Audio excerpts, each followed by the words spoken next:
So I'm a psychologist, and in 2010 I met a young woman, and I give workshops. I gave spiritual workshops at that time, and she was in my classes. She was very young, Cornelia, about in the 30s, early 30s. We became friends. She was somehow I felt close to her, and suddenly she called me and she said she has cancer. Severe cancer in the lungs, and cancer in the lymphatic system. I said to her, we have to go to my master. I don't know what to do, but I know the one who will definitely help you will be him. And there was a Darshan in Munich, and I told her, we will go there and he will help you. So we went in the Darshan. Darshan is a blessing where Paramahamsa Vishwananda, he blesses everybody individually. And so you line up, and then he gives you full attention.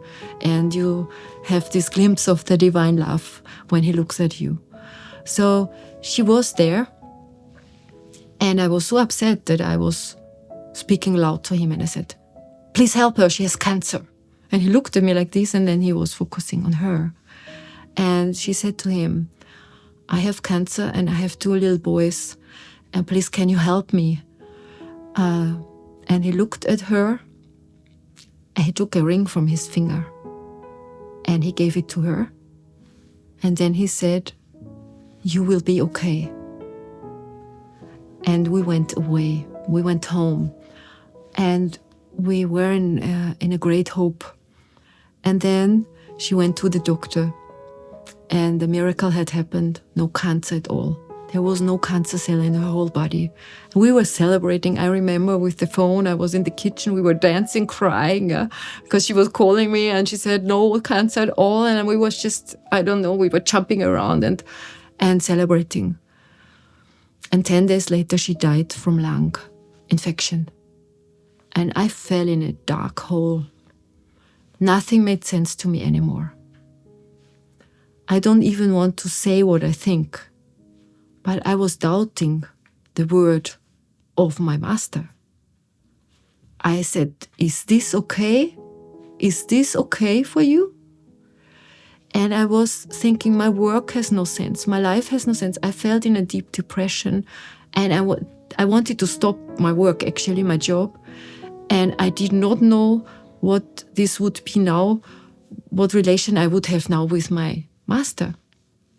And I sat on the carpet in front of my picture of him, and I went inside myself, and I started to pray to understand what he sees.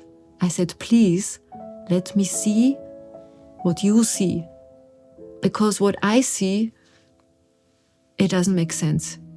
You say she will be okay and then she dies. That makes no sense for me. But maybe you see it differently. And so I was talking to my master, and I said, please teach me how you see it. The ring, there was a man with a turban on his head, with a white turban. I did not know who this man was. It was an Indian saint. We knew that it might be a saint, but this was the ring. Through some circumstances, I went to a journey to India shortly after that. And I remember the day I was sitting in a rickshaw and we drove to Chennai. And there was a huge building suddenly with a huge picture on it. And there was exactly this man with the white turban on this picture of the house. And I shouted, stop, I have to go there, I have to go there. And the rickshaw stopped. I jumped out and I ran into this building, and I did not know what it was. It was the Shirdi Sai temple. I went in the Shirdi Sai temple. This was the man on the ring. And I saw to the left side that people were lining up to meet some shoes, a pair of shoes. And I was thinking, this is a little bit strange. I would not line up to see a pair of old shoes, because I was not knowing anything about that Hinduism at that time. So really it was 2009, 2010. I was not so much into it. And then I had the feeling I have to go to the right side. And there was nothing, and it was dark. I went to the right side, It was half dark, you could hardly see anything, and there was a shelf. And there were 4 books inside. And only one very thin book was English. And I put out the hand to reach this book, and I knew that I will get an answer there. I knew it. I knew I would have to open it and I have to put the finger here, and there would be the answer of my doubts and everything. So I took out the book.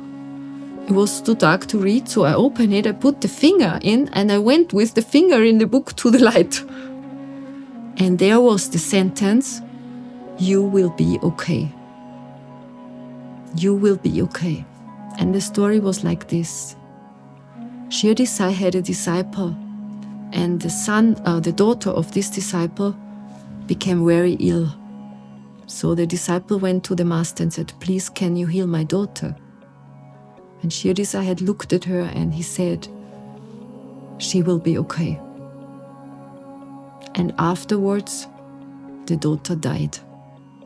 And the disciple left the master.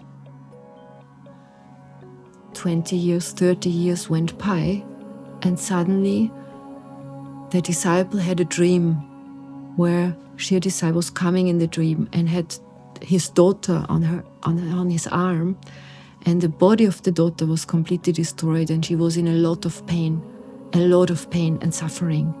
And Shirdi Sai said to the disciple, "You see what I have prevented.